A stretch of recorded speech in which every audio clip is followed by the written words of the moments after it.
بسم اللہ الرحمن الرحیم۔ دوستو، کبھی سوچا ہے ہم دنیا میں سکون ڈھونڈتے ہیں مگر وہ تو ہمیشہ ہمارے دل کے اندر ہوتا ہے۔ رومی کہتے ہیں کہ دل وہ باغ ہے جہاں خاموشی بھی پھول کھلا دیتی ہے۔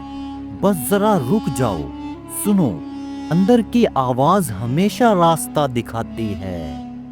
اصل سفر وہ ہے جب انسان خود کو کھو کر خود کو ہی دوبارہ پا لیتا ہے۔ باہر کی تلاش بے معنی ہے، سب کچھ اندر ہی چھپا ہے۔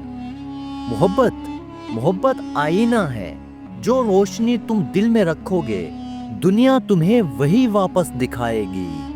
اور غم بھی ایک استاد ہے، وہ سبق دیتا ہے جو خوشی کبھی نہیں دیتی۔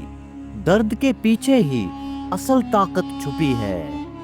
یاد رکھو، ہر نیا دن ایک موقع ہے، بس اپنے اندر جھانکو اور وہ قدم اٹھاؤ جو دل کو سکون دے۔ اور یاد رکھو، بعض لوگ تمہاری زندگی میں سبق بن کر آتے ہیں اور بعض برکت بن کر۔